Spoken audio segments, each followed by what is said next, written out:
Les frontières, c'est pas un gros mot.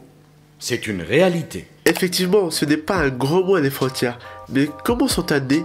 Ça te dit de revenir sur la création des frontières françaises, vieux frère? Ok, on est parti pour cette première vidéo. Avant de commencer, je suis obligé de t'avertir, vieux frère. Je ne peux pas résumer 2 millions d'histoires dans une petite vidéo comme celle-ci. Donc effectivement, je vais faire plein de sauts dans le temps. Le but est de faire un rappel historique rapide sur la naissance des frontières françaises jusqu'à la crise de l'Europe. Et dans une prochaine vidéo, on verra quels sont les enjeux de la France à travers l'Europe. Vieux frère, on ne peut pas parler de frontières avec les Romains ou les Gaulois.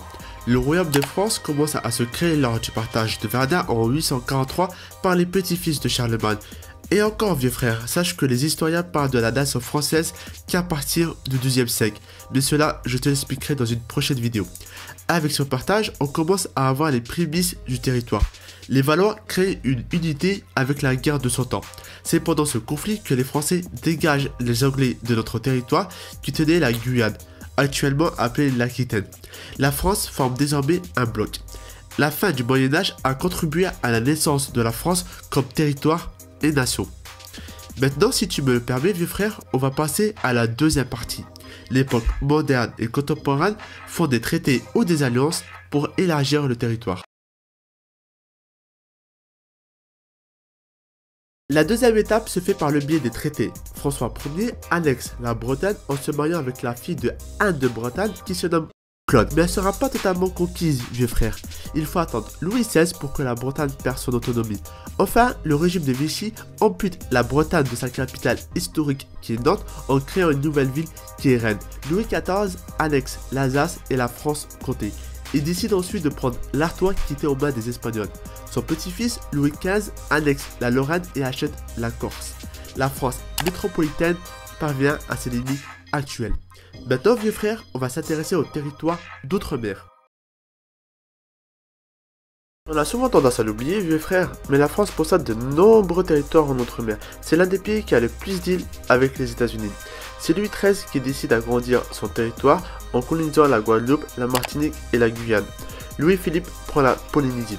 Ensuite, la Réunion, Mayotte, Wallis-et-Futuna et la Nouvelle-Calédonie s'ajouteront aux conquêtes. Le but est d'avoir des territoires un peu partout en outre-mer. Maintenant, vieux frère, on va passer à la dernière partie. Comme tu le sais déjà, vieux frère, l'Europe sort de 2 guerres mondiales qui changent son histoire. Après la Seconde Guerre mondiale, il fallait reconstruire cette Europe. C'est ce que fait en premier temps Robert Schuman dans son célèbre traité. Voici l'Europe telle qu'elle apparaissait encore hier. Derrière les frontières nationales, les industries du charbon et de l'acier s'opposaient. Les barrières douanières interdisaient une plus étroite coopération. Aujourd'hui, les frontières s'effacent par la vertu du plan Schuman. La volonté de 6 peuples et de leur gouvernement fait de l'unité économique de l'Europe une incontestable réalité. Cette Europe va se renforcer de plus belle, vieux frère, avec ce second traité. Il n'y aurait plus désormais de Rotterdam à Naples et de Bayonne à Brême qu'un seul et même marché de 180 millions de consommateurs.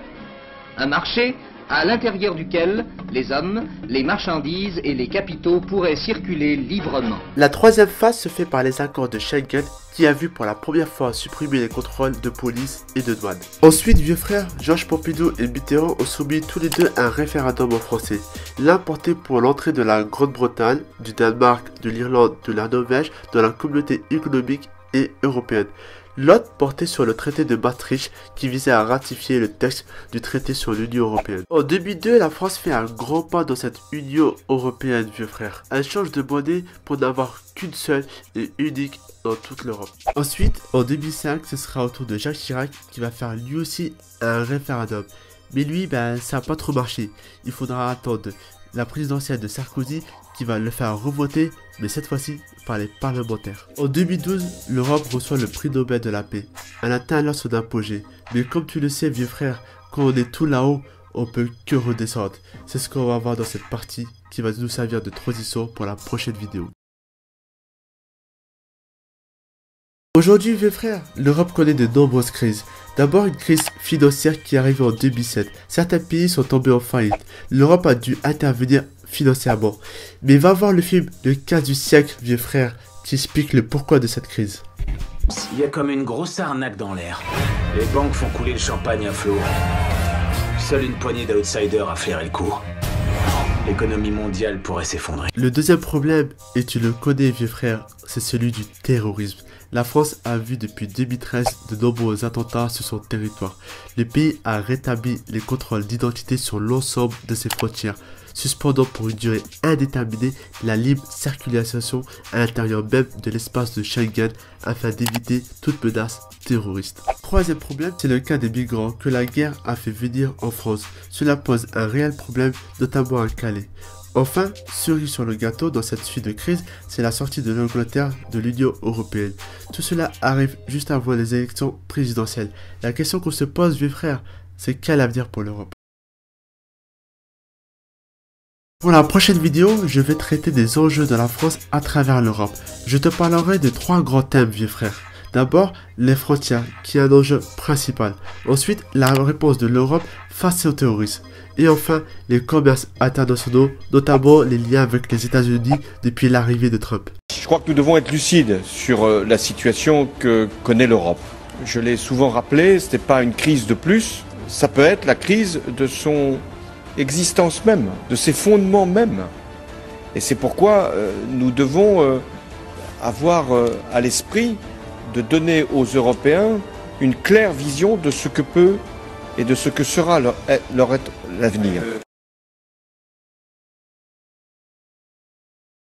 Voilà, c'est la fin de cette première vidéo, vieux frère. Si elle t'a plu, tu peux t'abonner et lâcher un petit pouce bleu pour m'encourager. Tu peux aussi me suivre sur les réseaux sociaux. Enfin, si tu as des remarques ou des critiques pour améliorer cette chaîne, vieux frère, l'espace commentaire est fait pour ça.